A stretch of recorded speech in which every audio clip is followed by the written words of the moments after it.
En estos minutos que quedan, voy a tratar de ser preciso y conciso en una palabra que he estado meditando durante la semana, que tiene que ver con José y las 7 vacas gordas, las 7 vacas flacas. ¿Cuántos han leído ese pasaje? ¿Cuántos lo han oído comentar? Ok, quiero compartir algunas cosas que ya para algunos va a ser de repaso y para otros va a ser de repente por primera vez. Vamos a leer en Génesis capítulo 41, Génesis capítulo 41, verso 33. Padre, en el nombre de Jesús te doy gracias. Yo te pido que en esta hora nos ministre y nos bendiga a través de tu palabra. Llevamos todo pensamiento cautivo a la obediencia de Jesucristo para la gloria y honra de tu nombre. Amén. Leemos entonces aquí la palabra en el libro de Génesis.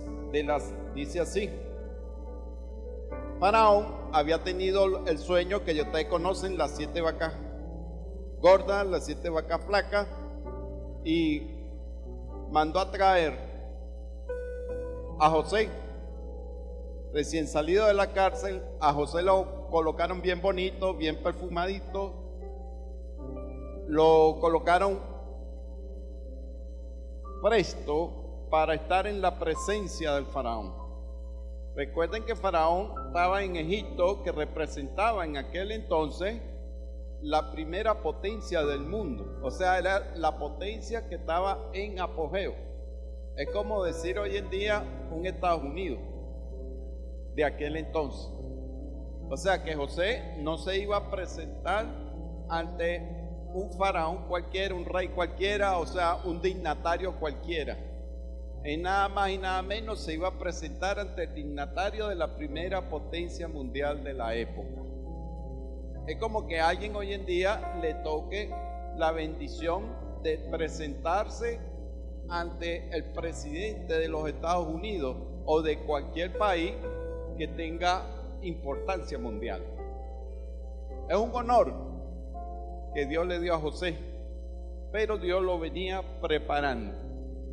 Y se da la coyuntura, se da el momento, porque Faraón había tenido un sueño y nadie se lo había podido interpretar hasta que llegó José y le dijo: las 7 vacas gordas van a ser 7 años de prosperidad y las 7 vacas flacas van a ser 7 años de escasez.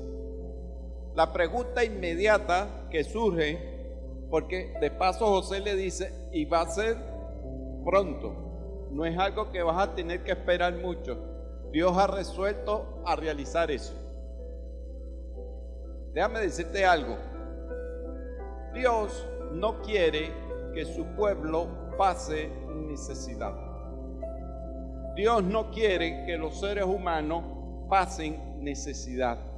Y usted dirá: ¿por qué pasamos entonces necesidad? Esa es la gran pregunta. ¿Se la han hecho? Si se la han hecho, entonces estamos en la tierra y estamos en Venezuela. ¿Sí? Fíjense que lo primero que Dios hizo cuando venía la crisis al pueblo de Egipto y a las regiones circunvecinas fue advertirle sobre la crisis económica que venía. Eso es normal. Hoy en día uno dice: bueno, es que siempre a lo largo de la historia han habido crisis. En nuestro país han habido crisis. El asunto es cuando alguien con mucha anticipación logra verlo, advertir y darte las estrategias adecuadas de cómo enfrentar ese momento. Allí es donde está la cosa del asunto. Ejemplo, en la época de Arturo Uslar Prieto, cuando fue ministro hace muchos años, estamos hablando en los años, él advirtió sobre esta crisis. Juan Pablo Pérez Alfonso, uno de los precursores del petróleo en nuestro país, también advirtió sobre esta crisis. Y de allí la famosa frasecita de sembrar el petróleo, que todos se la atribuimos a Arturo Uslar Prieto, pero quien la dijo por primera vez fue Juan Pablo Pérez Alfonso. Pero todos recuerdan es a Arturo Uslar Prieto. Es más, voy a resumir una de las cosas que dijo Arturo Larprieti fue: yo temo que esta abundancia del petróleo no se aproveche para construir elementos que permitan diversificar la economía, atender mejor no solo el aparato público, sino incentivar la parte productiva del país en otro sector, en otros rubros. Palabras más, palabras menos, eso es lo que es. Y así fue. Desgraciadamente no se le hizo caso y ya nosotros sabemos la historia. Y así como él, varios previnieron y alertaron a nuestro país sobre esta cosa que estamos viviendo, llamada crisis. Pero alguien dijo que los momentos de crisis son los momentos de oportunidad. ¿Por qué? Porque en la crisis hay mucha gente llorando, pero hay otros vendiendo los pañuelos para que los que lloran se limpien. Repito, la crisis es oportunidad. Hay mucha gente llorando, pero también hay un grupo de gente haciendo y vendiendo pañuelos para que los que estén llorando se limpien.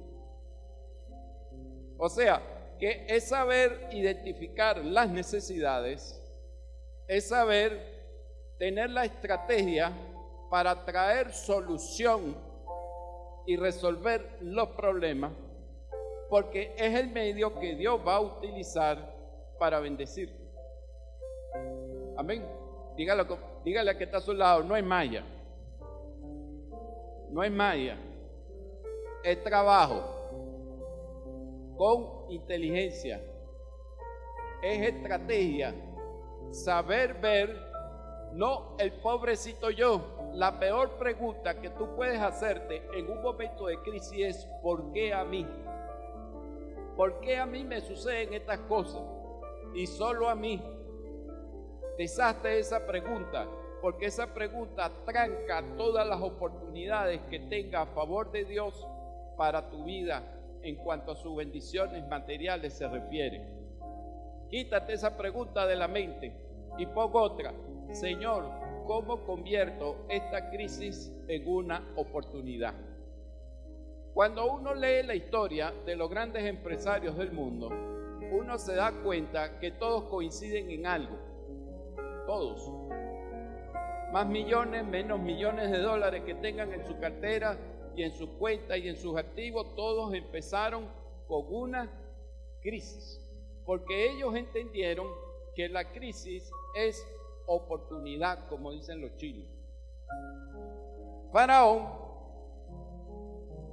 no porque lo dejé botado, entendió que era un momento trascendental para la nación, y su pregunta fundamental fue: ¿y ahora qué hago? Y ahora que tengo este problema encima, ya sé lo que es el sueño.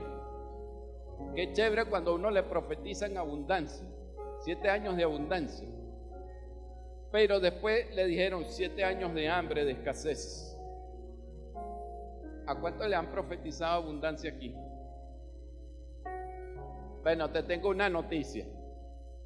Hazte la misma pregunta que el faraón.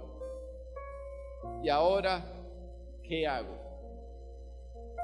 Me parece que esa es una pregunta inteligentísima.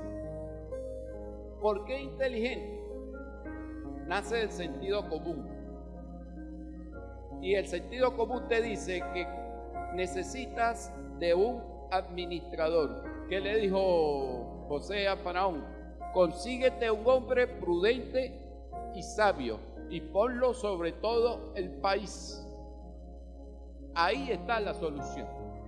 En los momentos de abundancia es necesario que surja en tu yo interno la figura de tu administrador, porque el administrador va a hacer que lo que tú tengas en la abundancia se multiplique y te dure para que tengas y puedas resistir el tiempo de la escasez.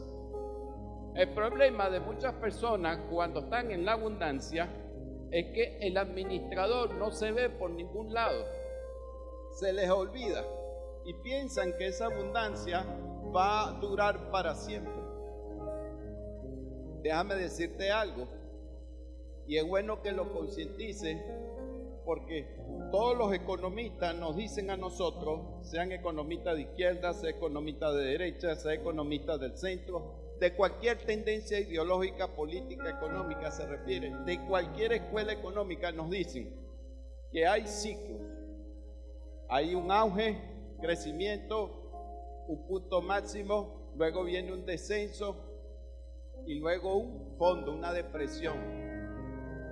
¿Qué significa? Que la abundancia, es triste decirlo, pero si no se sabe administrar, no dura para siempre. Porque es cíclica. ¿Ok? Es cíclica. Y la palabra de Dios también dice que la economía es cíclica. ¿Por qué? Todos hemos leído sobre el año jubileo. Cada séptimo año y el año 50, que es el año jubileo en sí, había que liberar, perdonar las deudas. Las propiedades tenían que pasar a sus dueños originales. Hoy en día diríamos el reseteo de la economía. Lo que han propuesto muchos sacerdotes romanos, muchos jesuitas a nivel mundial, de que los grandes países perdonen las deudas de los países tercera vía, en crecimiento, en desarrollo, para reiniciar otra vez el ciclo económico mundial. Esa idea no se le ha hecho caso, pero nace de la Biblia, del gran jubileo mundial. Y eso es lo que se está buscando, porque ya todos sabemos que el mundo se avecina a un gran colapso mundial. Y no es que uno sea profeta del desastre, sino que los indicadores económicos hacia allá van.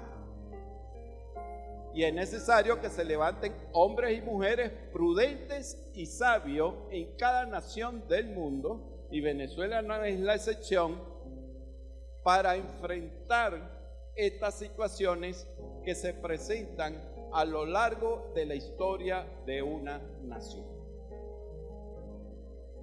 Hombres sabios y prudentes. Eso necesitamos, que en la familia se levanten hombres sabios y prudentes que manejen la finanza familiar. Hombres sabios y prudentes que manejen las finanzas de la nación. Hombres sabios y prudentes que manejen las finanzas individuales. Porque es el recurso que Dios va a utilizar para que el ser humano pueda manejarse en medio de la crisis.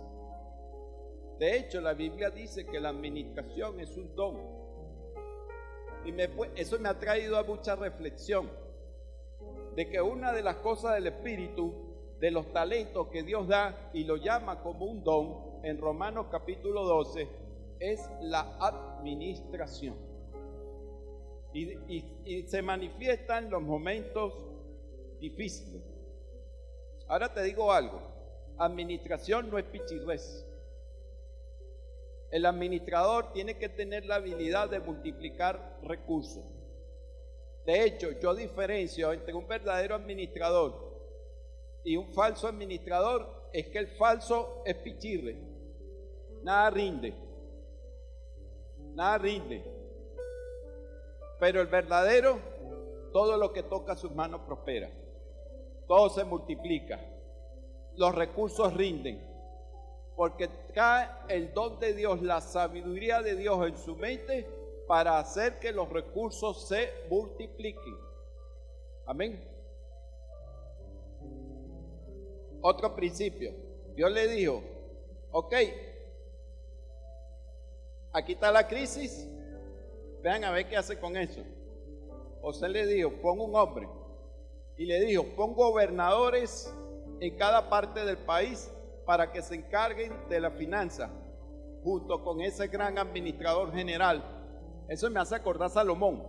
Salomón apenas agarró reino, que dice la Biblia, nombró a 12 hombres y le dijo, cada uno va a ser responsable de mi situación financiera del reino cada mes. ¿Por qué lo rotaba? ¿Por qué le hizo el encargo de que cada gobernador produjera para el reino la finanza mensualmente? Porque en la finanza siempre se requieren personas con ideas frescas, innovadoras, creativas y responsables. Personas comprometidas. Cuando tú dejas a la persona mucho tiempo haciendo algo y no lo rotas, no lo cambias, no se oxigena, lo que viene es el agotamiento de las ideas, el agotamiento de la rutina.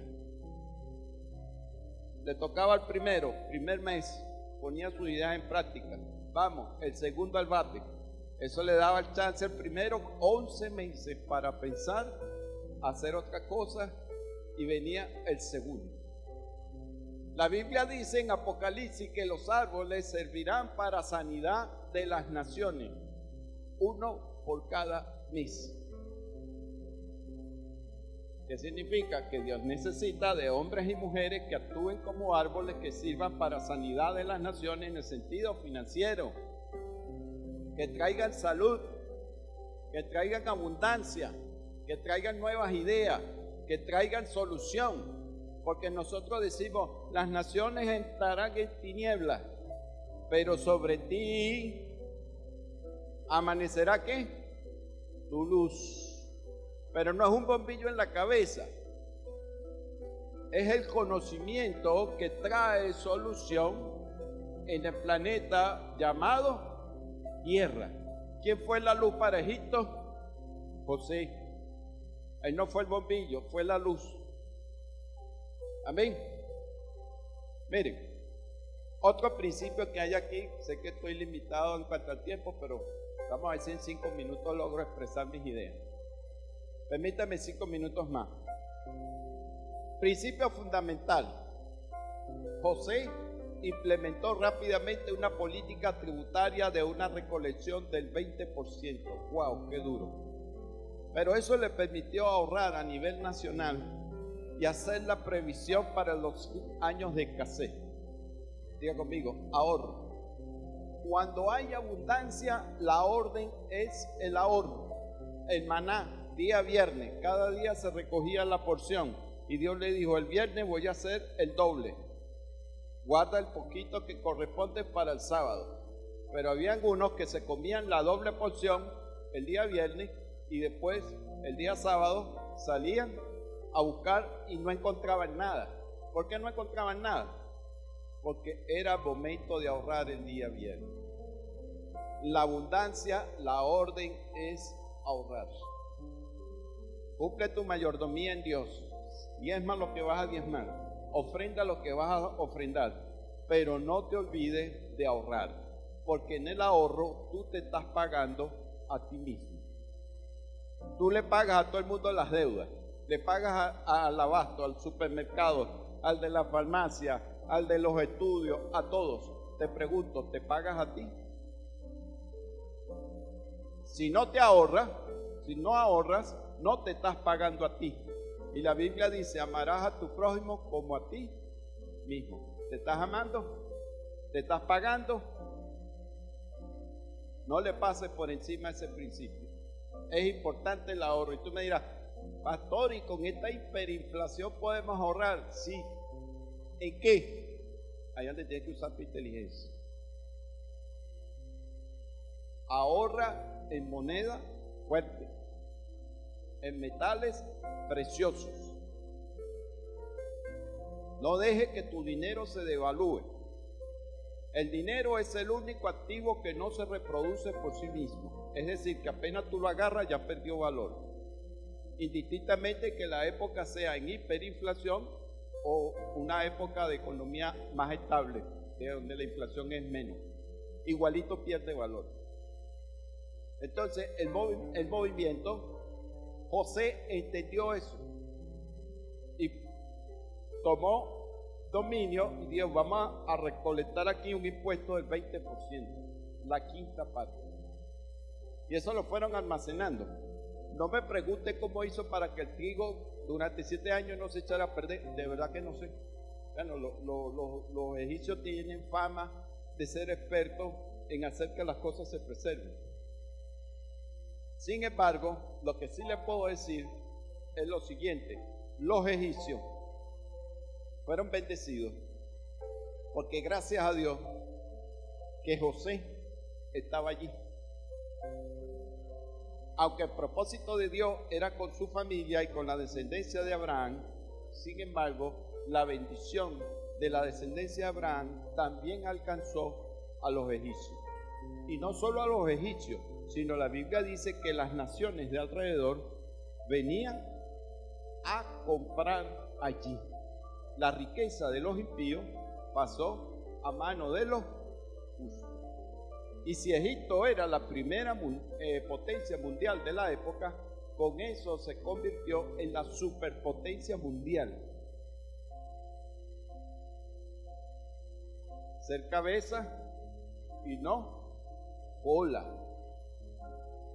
Dios quiere eso también en el área económica, no solo en el área espiritual. Mis estimados, y así pudiéramos seguir sacando principios de esta parte de José. Hay muchos principios de gerencia, principios de gobierno, principios de administración, hay cualquier cantidad, pero le dejo ese tips. Amén.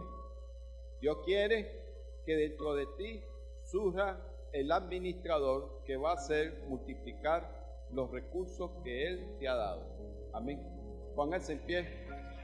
Padre, en el nombre de Jesús te doy gracias. Uno se emociona, todo, pero todo tiene un tiempo, como dice la Biblia, debajo del sol. Te doy gracias, Señor. Vamos a pedirle al Señor que surja dentro de nosotros ese varón sabio y prudente. No temeroso, sino sabio y prudente, que nos dé inteligencia para administrar los recursos. Mientras hacemos esa oración, si hay alguno que no tiene a Cristo, con más razón necesita a Cristo. Amén. Para que el varón sabio y prudente se levante dentro de él y lo ayude en esta crisis. Amén. Padre, en el nombre de Jesús te doy gracias. Yo te pido que dentro de nosotros se levante el gran varón sabio y prudente.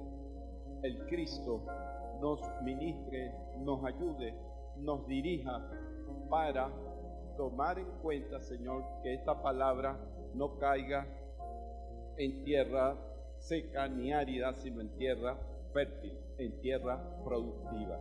Necesitamos manejar las finanzas, los recursos, todo lo que ha puesto en nuestra mano con inteligencia para salir airosos en este momento de crisis. Que no seamos consumidos por la crisis, sino que seamos victoriosos en medio de la crisis, para la gloria y honra de tu nombre. Amén. Si hay alguien más que quiera aceptar a Cristo, es el tiempo aceptable. Hoy es el día de tu salvación. Hoy es el día de tu bendición. Recuerda algo, vas a resucitar igualito. Creas o no creas en Cristo, igualito vas a resucitar. No importa la religión que profese, igualito vas a resucitar. No importa el estatus económico que tenga, igualito vas a resucitar. Lo que tú puedes escoger es en cuál de los dos grupos vas a resucitar. Está el grupo de la bendición y vida eterna, y está el grupo de la condenación y vergüenza eterna. Elige pues, te sugiero que elijas la bendición, la vida eterna. Amén. Repitan conmigo esta oración, por favor. ¿Quién más pasa para aceptar al Señor Jesús? ¿Quién más se decide para resucitar en el grupo de la bendición y de la vida eterna? Amén. Repitan conmigo, por favor, esta oración. Padre, en el nombre de Jesús, yo te recibo como Señor y Salvador de mi vida. Límpiame con tu sangre de todos mis pecados. Lléname de tu Espíritu Santo. Amén. Vamos a orar por ustedes. Padre, en el nombre de Jesús, yo te pido que tú los llenes a cada uno con el poder del Espíritu Santo. Para ti no hay nada imposible. Si hay alguno que está enfermo, yo te pido que tú lo sanes en esta hora por las llagas del Cordero.